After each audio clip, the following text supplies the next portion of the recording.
So, ready to take the session?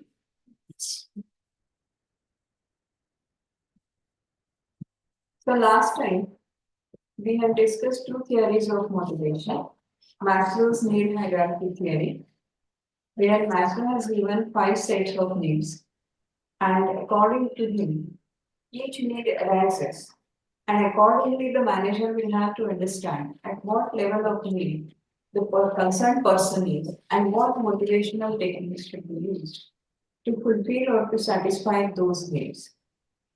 The second theory that we have seen was ERG theory, existence, relatedness, and growth theory.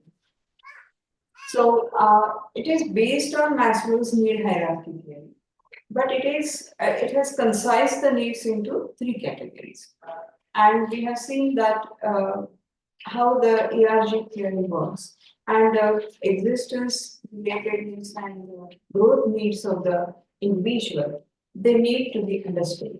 It is not necessary that there will be watertight compartments for these needs. They may arise simultaneously as well. And so the person who has to motivate his people, his subordinates or his colleagues, has to understand what is the need of that person that time, and accordingly apply or accordingly take the measures to fulfill those needs. Now, the next theory is theory X and Y. This is a very famous theory, Microverse X and Y theory. This is very famous theory which was developed in 1960 by Douglas McGraw, who was a psychologist, and he explained how what motivates people and what management style should be adopted.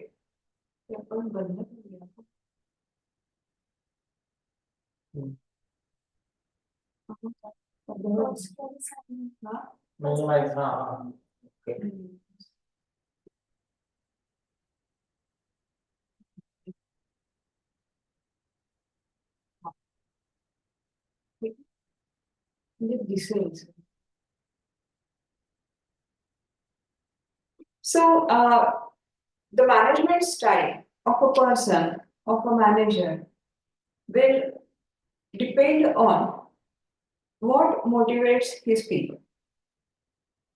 We will come to that those styles in leadership when we will be discussing the topic on leadership. But in this theory, the X and Y theory, as he labeled that theory, these theories are referred by managers even today, and they are widely accepted all over the world. Now, theory X tells that you have to push your people to keep them going on, to keep them working. And theory Y says that how long or what type of rewards, recognition you give to people, that becomes an important part for people to work. So these two theories, we will explain those theories in detail. Now, theory X is little authoritarian theory, controlling theory, where the employees are given clear-cut directions, instructions as to how they should work. Reason being, in this, the managers who believe in this theory, theory X, who believe in theory X, they believe that employees lack creativity and they work only to get money. That is their pay, salary, wages, whatever it is. And therefore, they need to be guided, they need to be directed all the time even the minute details of the work to be completed.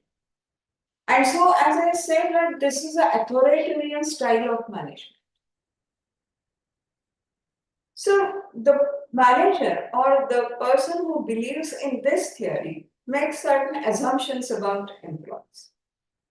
And he makes the assumptions that generally people are lazy and they don't like work. So they dislike the work and they are lazy. They do not have any ambition to grow and therefore they don't want to take any responsibility also. You will find that there are many people who reject promotions or who do not want any, and they're complacent that wherever I'm fine. I don't want any additional responsibility. I don't want to get into higher position. I don't want to change my job also, job profile from this desk to that desk even. And so he says, or this theory says that the assumption is that people do not have any ambition and they don't like to take uh, any responsibility. And they like that somebody is directing them, somebody is leading them. They don't want to become the leader. They want to be led. You know, mainly Indian people are labeled like this.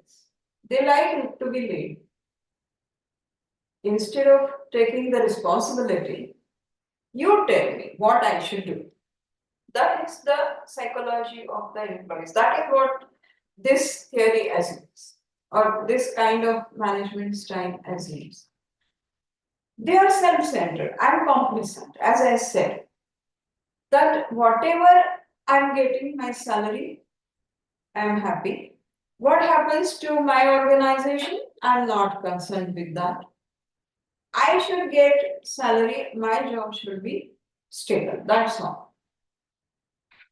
So if you could take the example, the branch managers of nationalized banks, for example. They are least bothered whether the deposits are increasing, whether NPA is rising. They are because they are self-centered. Anyway, I'm here for 3 years. After 3 years, I'm going to be transferred to some another branch. So even if I do my best, or why I should increase deposit for this branch. And therefore, all these years, the banks have suffered because of this attitude. They are not interested in what happens to organization. What happens to my branch, I am not concerned. Another person will come and he will see what to do. I am getting my salary. And anyway, I am a branch manager, I am happy. I don't want to be an assistant manager or any other higher position. As a branch manager, I am happy. So this is self-centered, or the assumption is that the employees are self-centered. So they believe that it is a responsibility of management or this management style, this kind of X theory people believe that it is their responsibility to organize all the resources for their employees.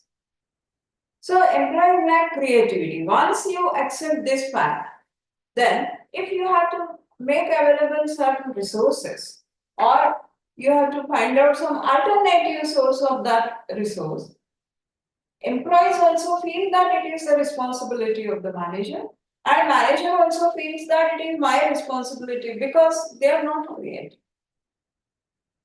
Take for example, suppose a branch organizes customer meet, intends to organize a customer meet. Now what should be done in that customer meet?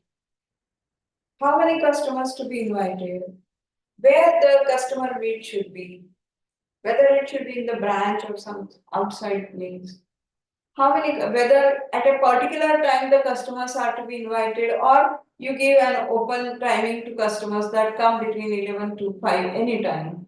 What is to be done? Whether there will be some feedback speeches from the customers.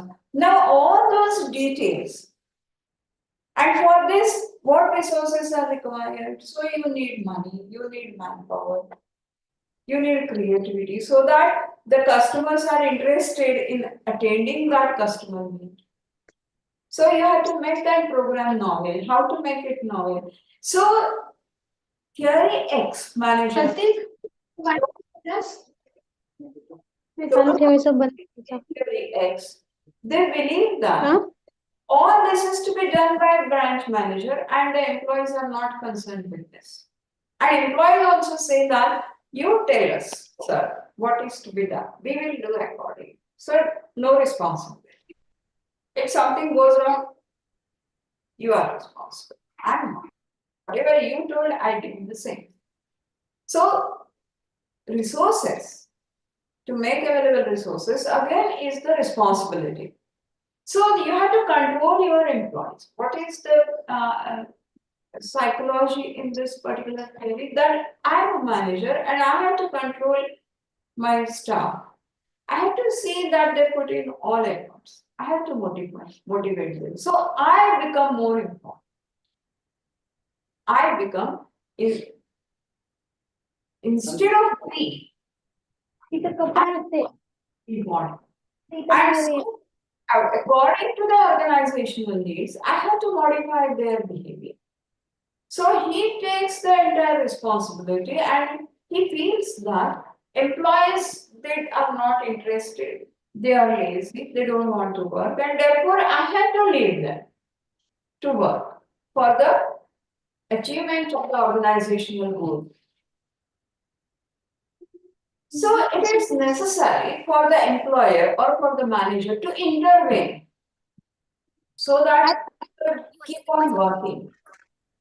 So you need to persuade people, reward them, teach them, control them to get the work done. So theory X is completely authoritarian. Please mute all of you. Please mute your mics.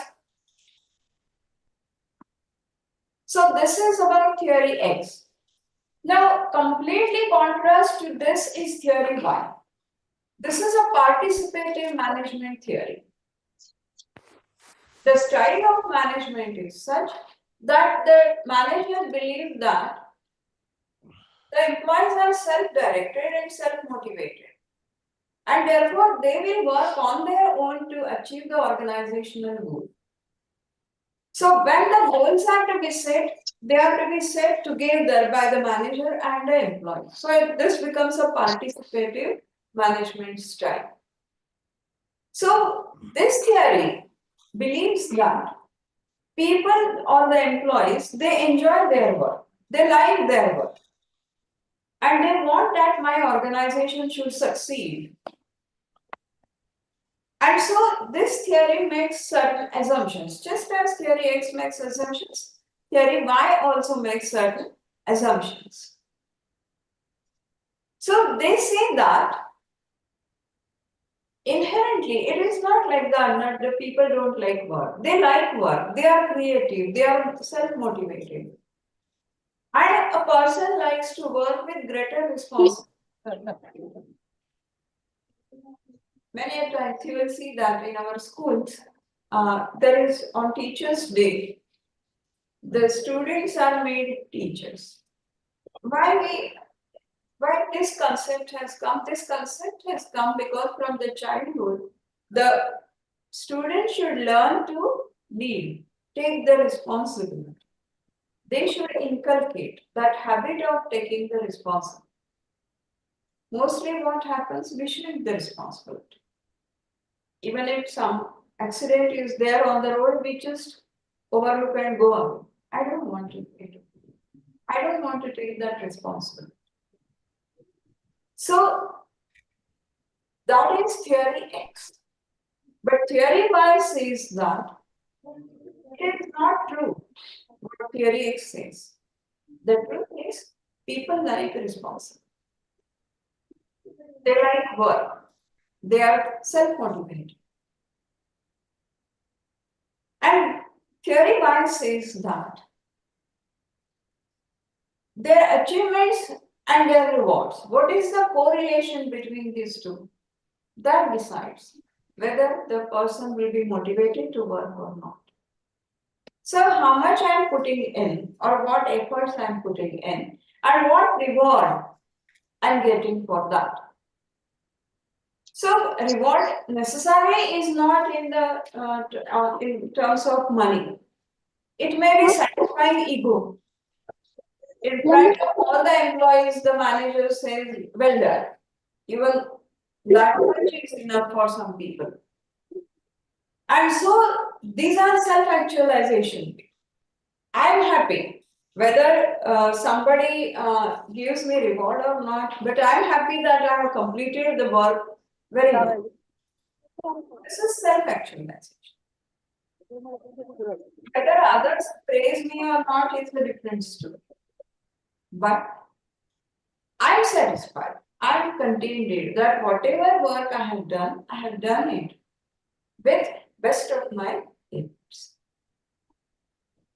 So this theory believes that people are ambitious and they're ready to take the responsibility and they like to lead others rather than to be led. So leadership is in people, in all the employees, if they are given the opportunity. And therefore they, in order to satisfy this need of theirs, they become more imaginative or creative in solving the problems which come to them. So theory Y is completely opposite to theory X. So these two theories, they depict different sets of assumptions as the manager holds for their employees. So these theories are based on attitudes. What attitude the manager has towards his or her employees. Whether he has the approach of authoritarian or whether he has the attitude or approach attribute of participation. So what is his attitude towards his employees? That decides whether he is a theory X person or a theory Y person. So this is theory X and Y. Then Herbert's hygiene theory, next theory. He was also a psychologist and he believed that his attitude towards work can determine success or failure. How a person looks at his work, that will decide whether the person succeeds or whether the person fails. And so he asked one question, and that question was, what do people want from their jobs? And so he conducted a survey and he asked this question and asked the people to describe in detail as to when they felt good about their job and when they felt bad about their job. So, what do people want from their job? Suppose you are asked, what do you want from your job? Describe in detail. So, how would you describe in detail? Anyway, how would you describe? Those who are working and even those who are students, for example, what do you want from your MBA? Because that will decide your motivation, your success and your failure. So what is the relationship to work basic? That is, what is your attitude towards your work or towards the whatever job you are doing? Maybe you are a student, but how you look at your degree, how you look at your studies, how you look at your examination, how you look at your self-study, how you look at your assignments, how you look at your final examination. So that decides what will be your success and what will be your failure. So what he did was, he asked this question and he asked this question to many people and collected responses from them.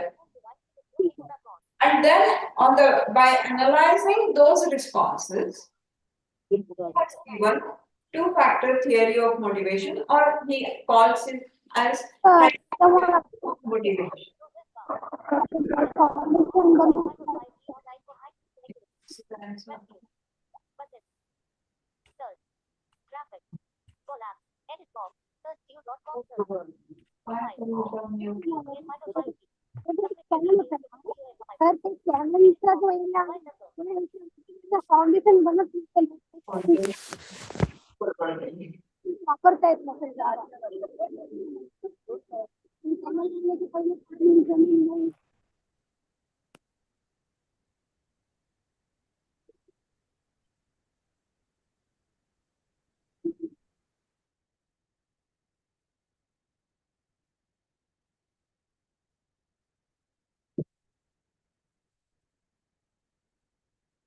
So you will find that the respondents to whom this question was asked, they are called as respondents.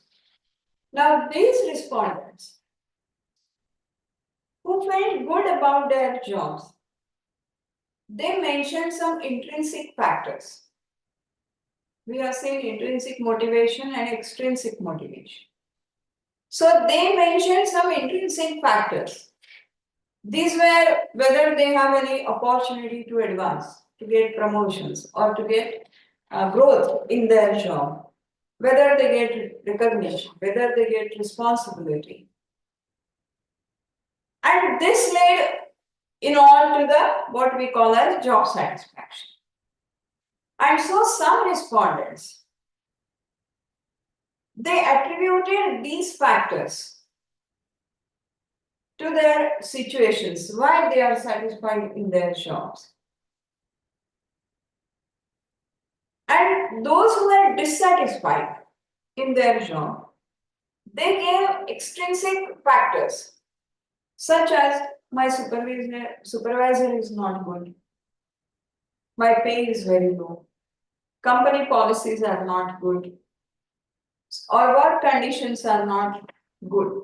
So these are extrinsic factors. So when you do, I'll relate this to student also.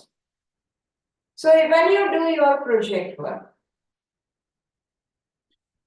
so intrinsic factor, are you really satisfied with your project? Is the question. What do you expect from your project? First ask this question to yourself. What I'm expecting from my project. So intrinsic factors may be that when I do my project, I learn practical knowledge. When I do my project, I become more creative. When I do my project, independent thinking I can develop. This is advancement, for example. Okay. And so these are the things which I enjoy in my project. I take the responsibility that whatever marks I get for this project, it is my responsibility. So this is how you expect, and this is how those who answer satisfaction, they respond. Those who are dissatisfied, they would say that university is not giving the titles. My supervisor is not giving me the time. My earlier batch student says that even if I do my project work good, I won't get good marks. That is the experience of my previous batch. So I'm just policy of the university that they need to do hands-on experience. They don't allow the library project, for example, as a policy. Now, these are extrinsic factors. Okay, so if we take example of students from project, are you satisfied or you are dissatisfied with your project work? So I have given both. So in this theory, the data that was collected from people, the theory believes that the opposite of satisfaction is not necessarily dissatisfaction. Is not necessarily dissatisfaction. Or by removing those dissatisfying factors, it is not necessary that people will be satisfied. So, under two-factor theory, two separate factors are there, distinct factors are there, which lead to job satisfaction and which lead to job dissatisfaction. And so, if you try to eliminate dissatisfaction factors, you create peace, but necessarily you do not motivate people. So, suppose the student's feedback is X supervisor is not properly guiding us for project. So next time maybe that supervisor will not be given the work to supervise the project. Suppose. So one dissatisfaction factor is removed. That does not mean that you are motivated to do your project. Got the point? Got the point? So conditions such as quality of supervision, pay, company policy, physical work, the conditions, relationships with others, job security, these are named as hygiene factors. If they are adequate, people will not be dissatisfied, but neither they will be satisfied. Human psychology is very complicated. So even if these hygiene factors are taken care of, you are given a good supervisor, you are allowed to do desk research also, library research also. You are assured that if you do the good project, you will get good marks. You are allowed to submit the project online instead of a print copy, work conditions, for example. So all these factors are taken care of. You may not be dissatisfied. But at the same time, it is not necessary that you are motivated to work. Got the point? So, what we are discussing is we want to motivate the people. And therefore, we have to emphasize those factors which are associated with the work itself. That is, outcomes directly derived from it, such as promotional opportunities, personal growth opportunity, recognition, achievement, and so on. And therefore, these are intrinsically rewarding factors for the employees. This theory was supported, but there was a criticism. Criticism was, okay, you have collected the data from people, but assumptions as to how the participants may be biased. They may be biased about their job. Or that point of time, they may be feeling good or bad about that, about their jobs. But that may not be a permanent feeling. And so the methodology of now research methodology comes in. The way in which the research was conducted, that was criticized. Got the point? If hygiene and motivational are equally important to a person, both should be capable of motivating. So criticizers said that Hygiene factors are also important. So they should also motivate the person concerned. But still, this theory is widely recognized in corporate world, particularly in Asian countries. And so this two-factor theory, hygiene theory as it is called, is widely accepted theory for motivation. McClelland's need theory.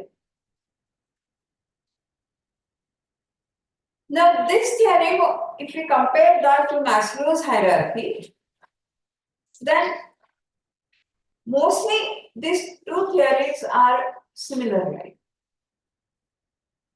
Maslow gave 5 needs. This theory gives 3 needs. Need for achievement, need for power, and need for affiliation. Now, need for achievement, drive for excelling, to meet the standards, whichever are set. Need for power, to lead, to make others behave in the way we wanted them to behave. So, power. And affiliation, which is the desire for friendly and close interpersonal relationship with the people around me. So, 3 needs were given in this theory.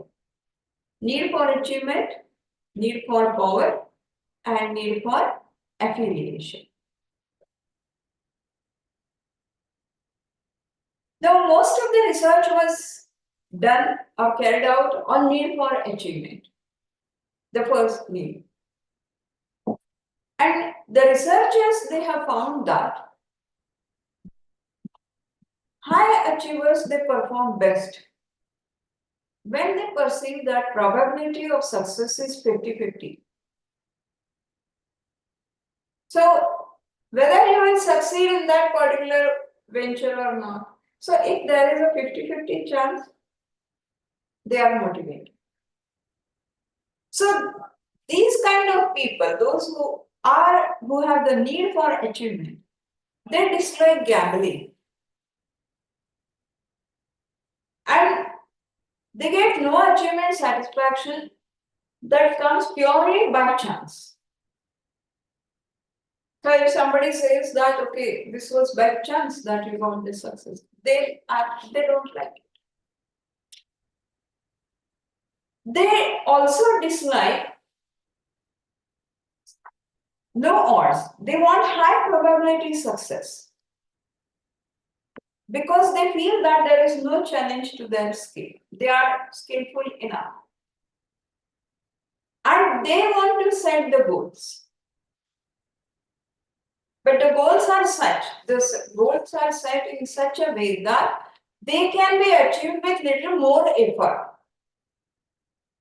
Suppose you set the goal that for your MBA, you will get 60% marks. So, it's okay. If you study the normal way, you will get it. But suppose you say that I want distinction marks.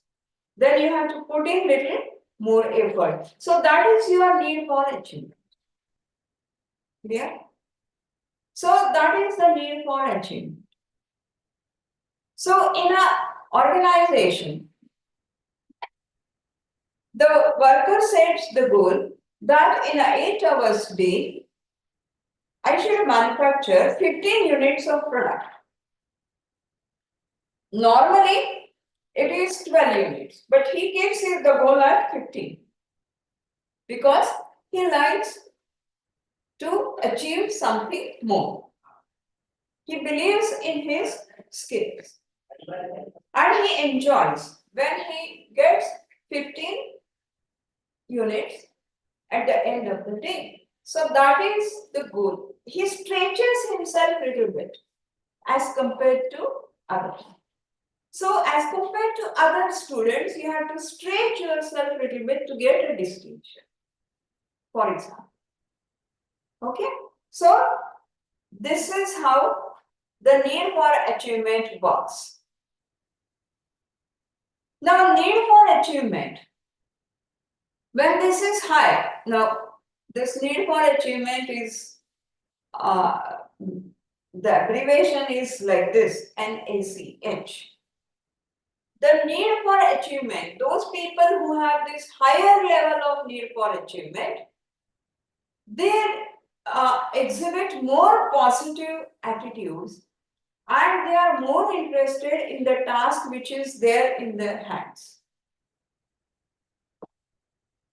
They perform very well, even though the stakes are higher on their jobs. And so you will find that this particular theory has received attention of many researchers. And it is widely accepted in psychology also and organizational behavior also. Now the need for power, the next need is need for power, has also been supported, well established. People want power and they enjoy that others are obeying my orders. Need for affiliation is also well established. Now, I have given you one example. One recent study of 145 teams of Korean organizations suggests that out of all needs, groups composed of employees with high need for affiliation tend to perform the best. So, this need is, I should be recognized by all my team. I should be accepted. So, affiliation need, you are affiliated to your family, for example. Are you affiliated to your organization? Are you affiliated to your colleagues? And when you say I'm affiliated to my family, you expect the same from your family also. That family is also affiliated to you. So whether the person gets this need for affiliation satisfied in his team, in his organization, because man is a social animal. Again, the basic. So he wants that affiliation from whichever group he is, maybe in the workplace, maybe at home, maybe in friends. And so they said that with high affiliation need, and if that need is satisfied, they perform the best. So these people with high affiliation need, they are open communicators. They will talk to many people. And they will like to reduce the conflict as much as they can, so that they are more affiliated to the people with whom they are working. So both need for power and need for affiliation, they are closely related to managerial success. So best managers are those who have low need for power and high need for affiliation. So those who have very high need for power, they will always try to impose their ideas on others. But need for affiliation, they are open for communication. And so this theory gives three types of needs. Now the degree to which each need is there in a person and how far it is satisfied, it is difficult to measure. And therefore, this theory is difficult to put into real practice. So, concepts are helpful. This, whatever this theory says, the concepts are helpful. Need for achievement, need for power, need for achievement, or need for affiliation. The concepts are useful. But how to measure this? That is the problem. And therefore, this theory is not objectively used. So you can understand the concepts, but how to measure it? That is a difficulty. Now, this is a small taste. I don't know why it is included in your syllabus because all of a sudden this taste comes. So, apperception test, thematic apperception test. To measure the individual needs of people. Now, as I said, there are many tests to measure these needs, depending on which theory the manager wants to or the organization wants to practice. Now, this theory tries to measure what are the needs of the individual concerned employees. So, subjects are shown in this test, the subjects, that is the employees or to whom this test is given, they are shown, they are called as subjects. So the subjects are shown series of ambiguous pictures and asked to develop a spontaneous theory from each of that picture. So series of pictures are given and develop a theory. And then according to that, what is the response of that test or that stories for all the pictures? The scores are given and they are accordingly the needs are measured. Now managers can make use of this test to identify which need is prominent in the individual. So the stories developed by the concerned individual, they tell whether the person has achievement need, whether the person has physiological need, whether because the person will tend to develop the story from the picture according to what needs he has. That is the assumption in this test. And therefore, the manager may understand which needs are prominent. Suppose in a particular person, the person develops such a story which reflects that the person is eager to lead the team, for example. So the need for power is strong. So which job he should be given so that this need is satisfied? Suppose the need of the person is that he should be led, he should get minute instructions. If that is the need, then which job he is best suited for? And so, as I said, there are many tests. Unless we actually do this test and see the test, this is only theoretical thing, but that is only given in your book. So this is, you can search this test on the website and you can see how that test is applied. So this is one test. The next theory is Room's expectancy theory. This expectancy theory is widely accepted, and the theory says that the strength of our tendency to act in a certain way depends on the strength of our expectations of a given outcome. So, how much I am putting in and how much I am getting output out of that. That is expectation theory. So, the employees will be motivated to exert a very high level of effort when they believe that that will lead to a good performance appraisal. So you prepare the best, you try to prepare, motivated to prepare the best project report. What is your expectation? That you will be appraised properly. Okay? And that good performance will lead to reward. You will get good marks for you. In organization, you will get salary or some other intrinsic benefits. And those rewards will satisfy your personal goals. So if you get higher marks in project, your personal goal of getting distinction gets satisfied. You may get little less marks in theory, but project you score good, and so you get distinction. So your personal goal is met.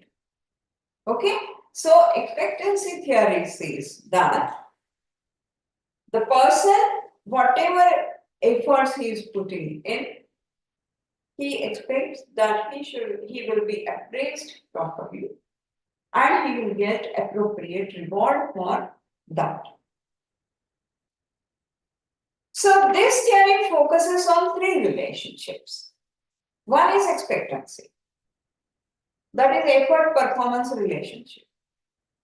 What I am expecting from these efforts.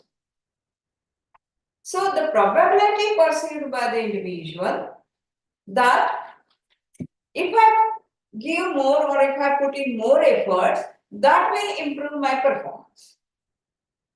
So there is a correlationship between effort and performance. So if I put in more effort for my project will be good. I can perform well in project. Instrumentality. Second, the performance reward relationship. So if I do my project up to this level, up to this standard, I will get more marks. So the reward performance relationship. The first is effort performance relationship. If I put in more effort, I will perform well. Okay. Second is, if I perform well, I will get the reward.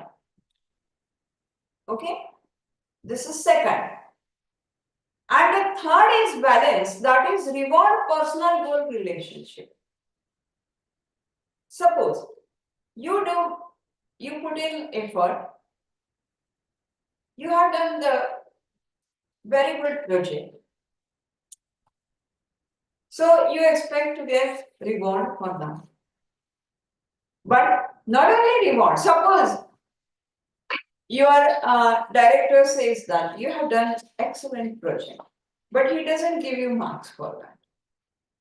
Then, so reward personal goal relationship is important. What is your personal goal? To get more marks. Are you getting it? No. You are getting only appreciation. So your personal goal is not satisfied. So you will not be motivated. So the extent to which organizational reward satisfy individuals' personal goals or needs and attractiveness of those rewards is in. You are expecting more marks and you get only appreciation. For example, I am giving you example. So, example I have given. I give maximum effort. Will it be recognized in my personal appraisal? That is the first question. The first correlation. For many employees, the answer is no. Why? So maybe their skill level is not so high, which means no matter how hard they try, they are not likely to be high performance. So even if I try, even if I put in more efforts, I am not that scholar that my project will be best. So the first relationship, putting in effort and the best performance. Okay. Or the organizational performance appraisal system may be designed to assess non-performance factors such as loyalty, initiative, courage, which means more effort won't necessarily result in higher evaluation. So even if you prepare the best project report, the assessment of that project report, there are certain other factors. How many lectures you have attended, for example? That is related, suppose, to your project, the quality of your project. So even if I prepare best project, I know that I have not attended the lecture, so I'm not going to get good marks. So I should do best. Understood? So these are other factors. So managers know that I'm not loyal to my, because I have changed many jobs. So I'm not loyal to any one company. And therefore, even though I perform well, I am not given the appropriate recognition. Thus, so another possibility that employees rightly or wrongly perceive that boss does not like them. So you also may think that, okay, the professor who had sit for this evaluation, he doesn't like me for because I asked many questions in the class. Or I remain absent. Or by nature that person is like that. You perceive that, whether rightly or wrongly, but you perceive that. And therefore, if you know, B.M. Dandekar was the economist. No, I'm telling you this in I was a student, 1960s. Yeah. He was a B.M. Dandekar. You must have heard his name. A very famous and renowned economist. He was the director of Bhandarkar Institute. And at the same time, he was on the panel of Pune University. For MA Economics in those days, I'm talking about 1960, 65. No, yes, 66, 67. He used to set paper and he used to evaluate those papers for MA Economics. And the students were very sure that whatever they write, B.M. Dandekar is not going to give them more marks. So demotivated student totally. And the result of this was, the rule of the Pune University was to become a professor, you must have B plus marks. But the students in economics used to pass with 35, 40 marks, not more than 45 marks. And his standards were so high.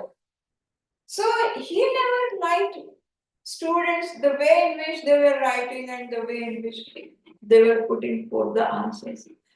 Maximum 45. The boss does not like.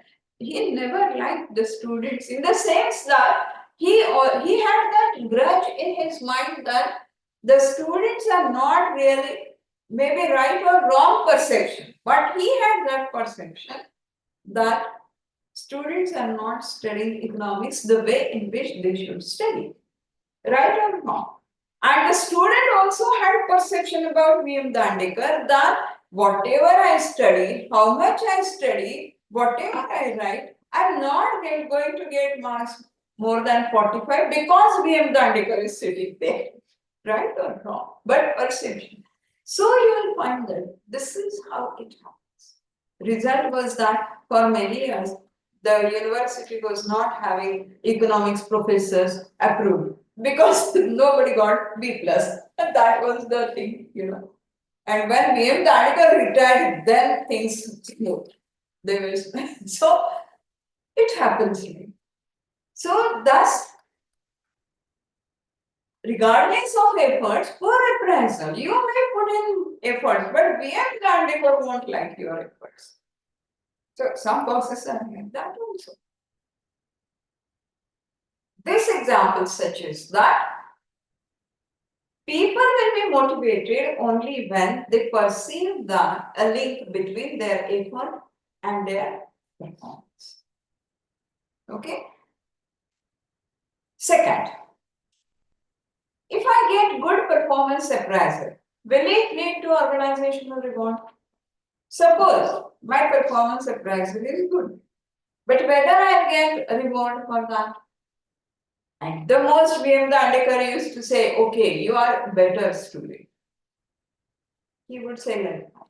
Among all the other students, you are better. So many organizations reward besides performance when the pay is based on factors such as having seniority, being cooperative, or kissing up to the boss. Employees are likely to see the performance reward relationship.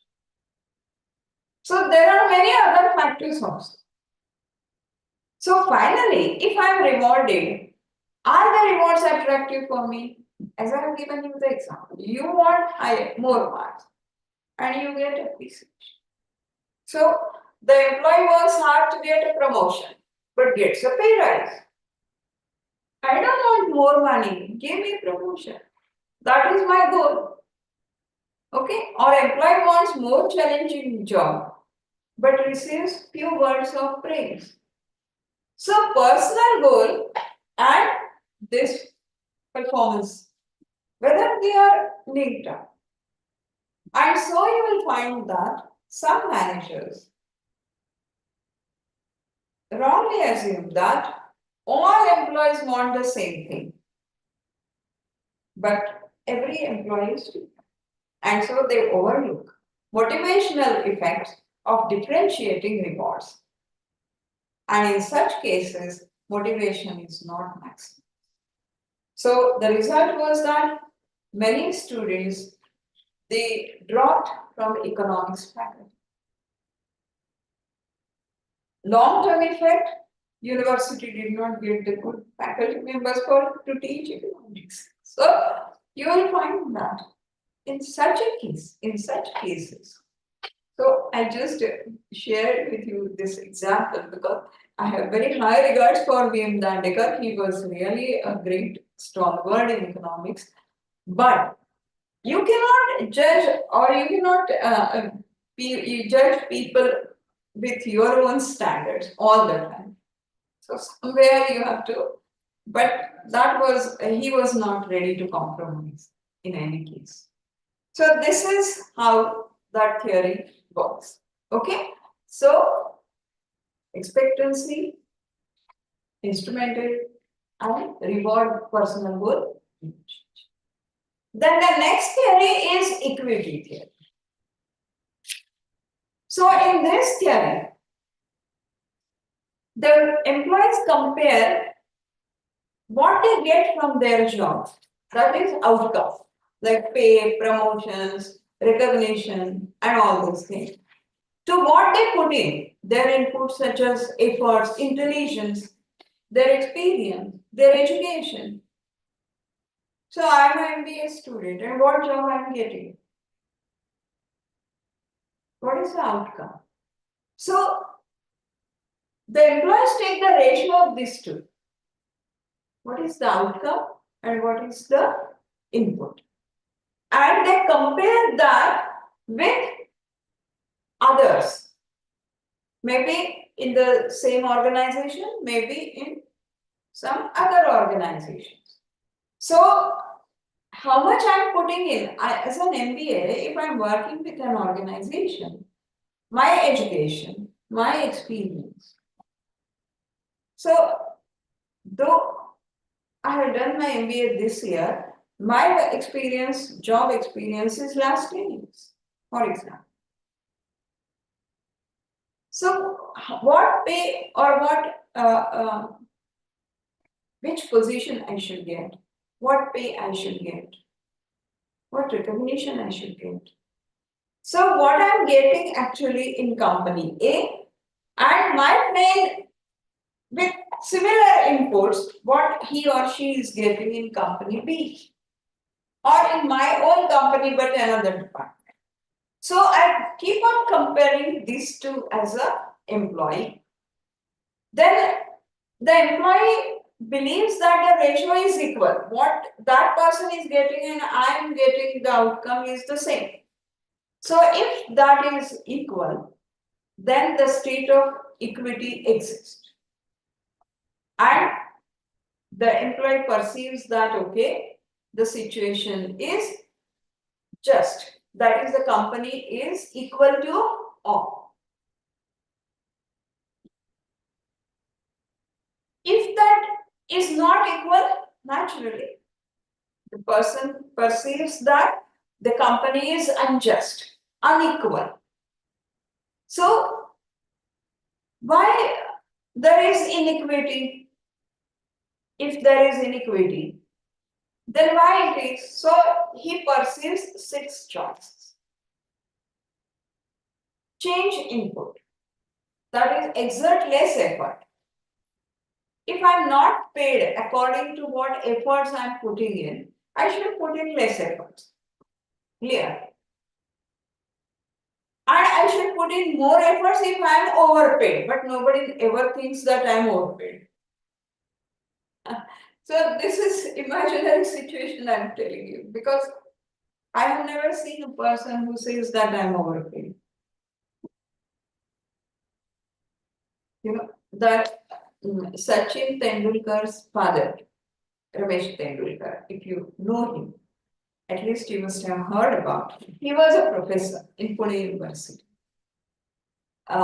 He was basically a professor of English, but then he was well versed in economics as well and stalwart, and he had wrote books also. He was professor in Bombay University. Nowadays, professors get a very big salary, but when I joined, I used to get 500 rupees as salary as professor. 1980, I'm talking about. We used to get 500 salary. So professors in Pune, Mumbai University also were getting, he was very senior to me. But how much he was? Maybe 10,000 maximum. So that much salary we used to get that those days. Nowadays they get in lakhs of rupees. But in those days, salaries were very less for professors, you know. And when Sachin Tendulkar started playing, and when cricket was glorified and Sachin Tendulkar started getting a lot of money out of that. You know, Sachin Tendulkar is not even a graduate. Ramesh Tendulkar was a PhD. And I saw his last interview. After that, he was no more. But in his last interview, that time Sachin Tendulkar, with his advertisements and from cricket, he used to get a lot of money. So he was asked, okay, how do you see this particular situation? That your son is not well educated, not even a graduate, but he is getting so much of money, and you are a PhD, a renowned professor. And that time he was retired. His age was more than 60. So how do you see this situation?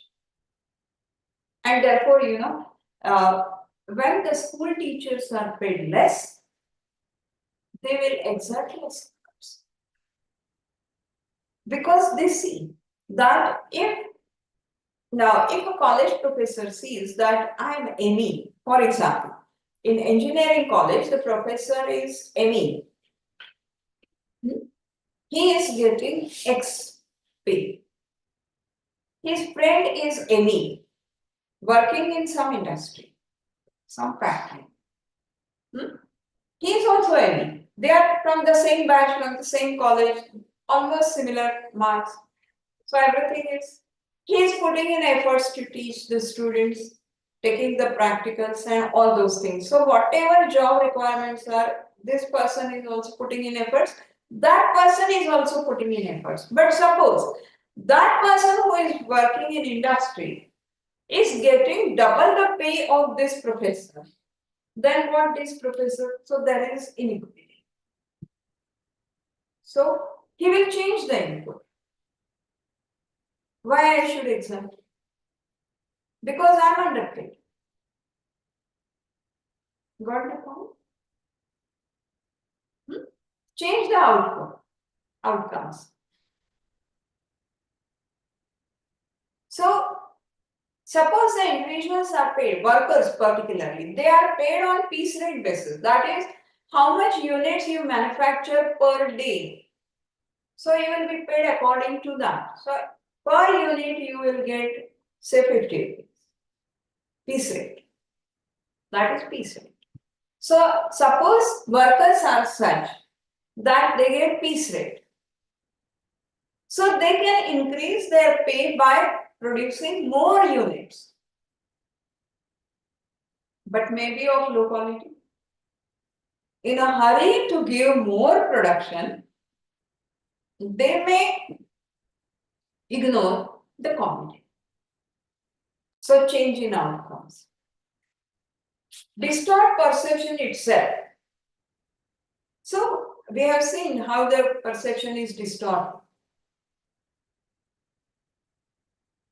So when I look at around me, I used to think that I'm working at a very moderate pace, but I realized that as compared to other colleagues who are with me, I put in lot of efforts.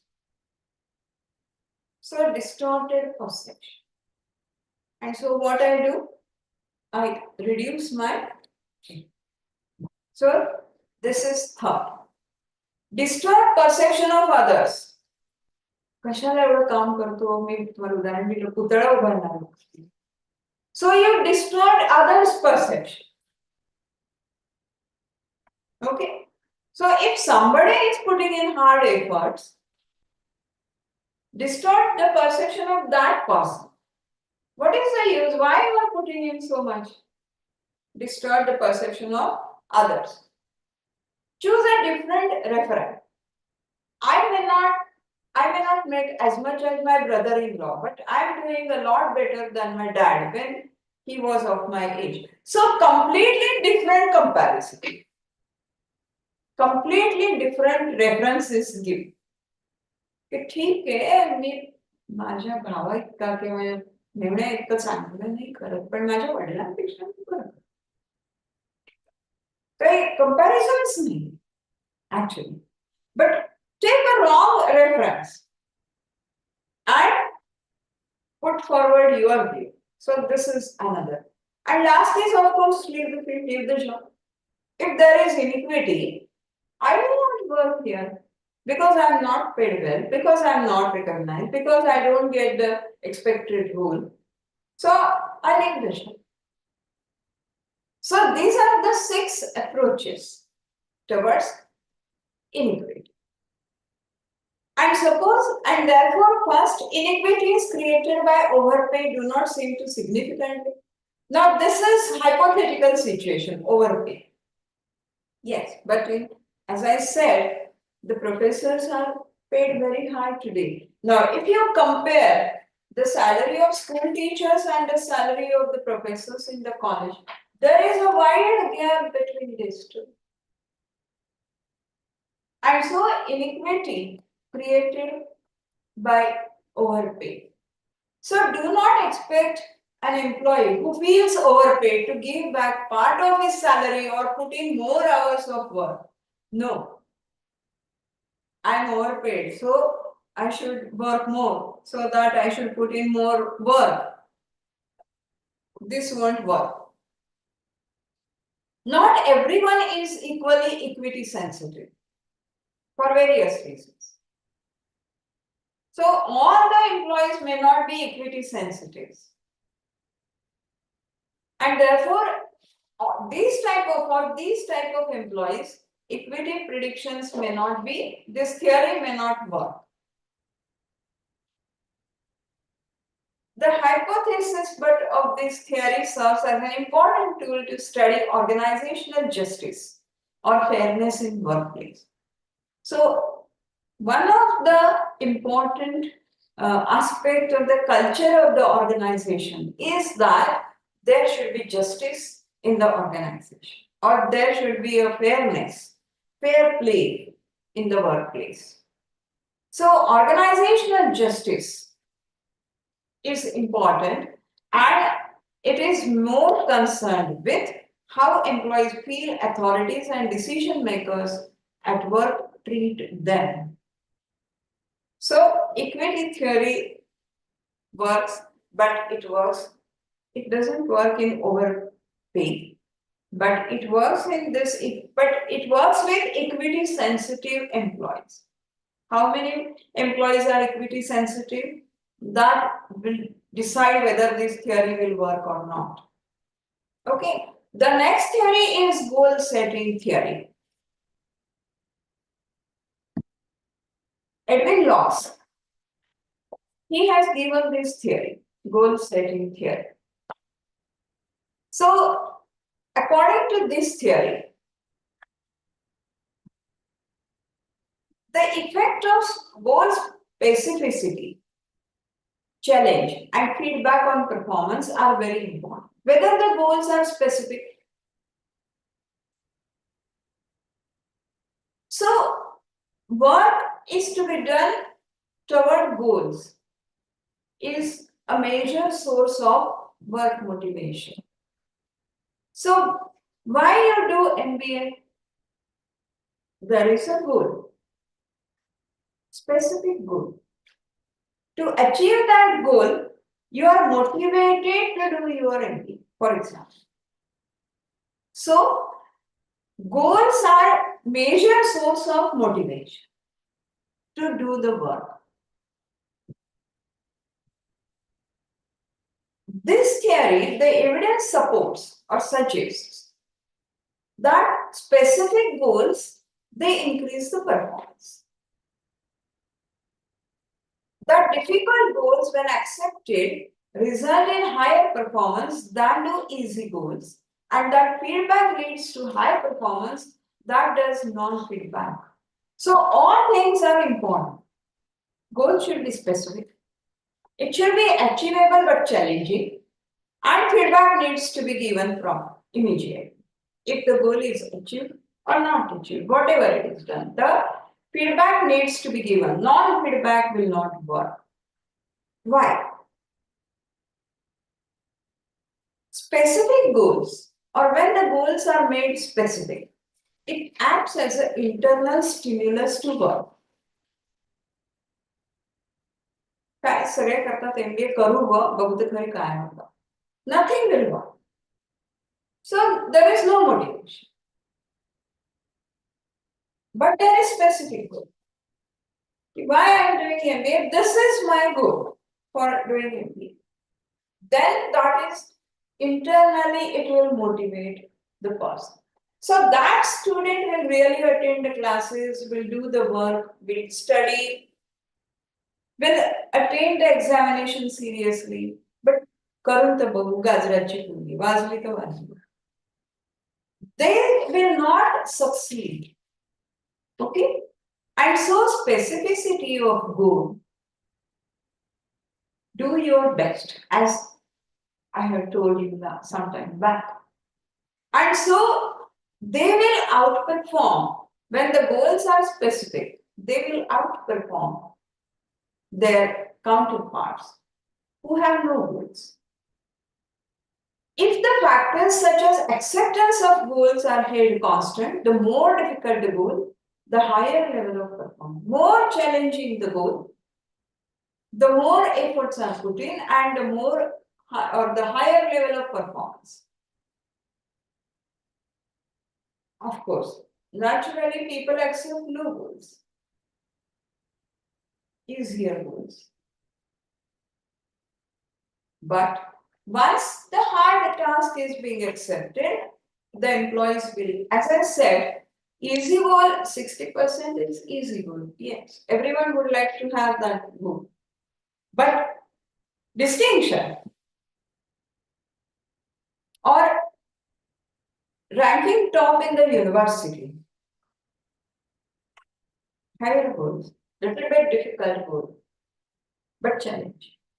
They make the person, motivate the person to work, put in more efforts, and they will try more to achieve that particular. Okay, so whether easier goals have to be accepted or difficult goals have to be accepted. Third, people do better when they get feedback on how well they are progressing towards their goal. So Goals are to be achieved, but in between, feedback is necessary. So you start your MBA program, every month you take a feedback that this month, how much I have understood the concept, how many lectures I have attended, and whether this understanding of these goals are going to help me. So to what extent? And the feedback is, okay, 60% you are understanding the concept. So I have to work more hard so that 60% to 80% I must go. So feedback is guidance for behavior. In the last end of the year, if you give the feedback, it is just a postmortem. You cannot do it. The bird is already dead. So there is no use of it. But intermittent feedback is important. So how the person is progressing towards goal, that is important. So self-generated feedback is the most, the most effective feedback. Instead of somebody else evaluating the person, employee, if the employee himself or herself monitors his or her progress, then that motivates better. And so in an organization, self-assessment forms need to be, or self-generated feedback system is used. Am I right? So self-generated feedback system. So I know how far I am progressing towards my goal. If in this theory, the employees are able to participate in the goal setting, it will be better. They will perform better because they are party to goal setting. Goals are not set by someone else for them. So if I tell you, you must score more than 70%, you will say it is your goal, why I should do that. But if you decide, if you set your own goal, then the probability of you exerting better and achieving the goal is. So, while setting the goal, the senior should call a meeting of all the juniors or individually talk to the subordinates and ask them what goal you want to set for you for the next 6 months, for example. And take feedback every month. How far you are progressing. So this is participative goal setting, which works well. And therefore, it should be, goal setting should be participative as far as possible. This participative goal setting increases what we call as goal commitment. So the individual is committed to the goal. He cannot go to the lower goals or abandon it completely. And therefore, while participating in goal setting, the individual has committed that he or she can achieve that goal with little more effort. It may be a challenging goal, but he has that particular skill to achieve that particular goal. So, when goal achievement is attractive to them, they will participate in setting the goals. And so when there is participation in setting the goal, there is goal commitment. So if I say from tomorrow for your better health, you must go for a walk, you will not. But if I make you participate that in order to improve your health, what we can do, tell me your goal, how you will improve your health. And then if you say that, okay, this is my goal, then the goal commitment is more. Task characteristics. So when the tasks are simple rather than complex, and particularly when the tasks are independent, then the goals set are directly affecting the performance. Now, when the tasks are interdependent, Mr. A's task is dependent on Mr. B's task. So unless you give me that product, I cannot do the further processing of the product, for example. So in organizations, for example, unless all the departments give their reports to the finance department is unable to prepare the final statements. Maybe balance sheet, maybe profit and loss account, maybe income and expenditure statement. So this is interdependent task, isn't it? And therefore, there has to be delegation in such interdependent tasks. Goal, in this case, many of times, goal abandonment is there because there is initial failure. So, because they internalize implications of their failure more strongly than others do, many a times they abandon. And therefore, when there is interdependence, delegation is involved. Do you delegate? You make the person responsible. You give the goal, set the goal for them. You make them participate in the goal. That by this date you must submit. The goal is by this date you must submit the report. That is the goal. For example. So, and lastly, and the most important, what is the national culture?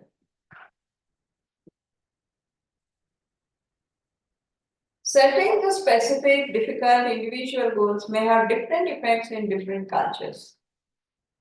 But not much research is done on this area. What is the correlation between national culture and what is the national culture of India and what is the national culture of Japan, for example, or America, for that matter? So really people want to set the goals. Do they really want to have specific goals? Because when a specific goal is there, you are answerable. So keep that goal ambiguous. विकास करू म्हणजे काय कोणास ambiguity. So the goal is ambiguous. तुला तरी माहिती का विकास करू म्हणजे काय? कोण? Nobody knows. रस्ते बांधले विकास होतो का? माहिती. So what is this very concept is so ambiguous in our country. विकास म्हणजे काय? कोणाचा? कुठल्या अर्थाने? So specificity. 4 शहर समजा केली सो स्मार्ट सिटीज झाला विकास. ती शहर तरी स्मार्ट सिटी झाली का? म्हणजे काय झालं? स्मार्ट सिटी म्हणजे काय? मुळात इथूनच आपली सुरुवात. Goal is smart city. But what is the definition of smart city? That also we don't know. Even the local authorities don't know.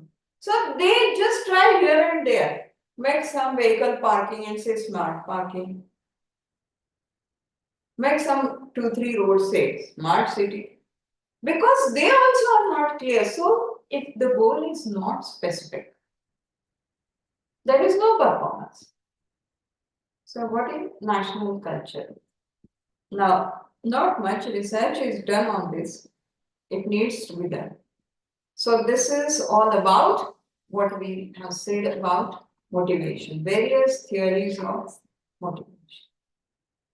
Okay? समजल्या काय विचारायचं आहे? Any questions?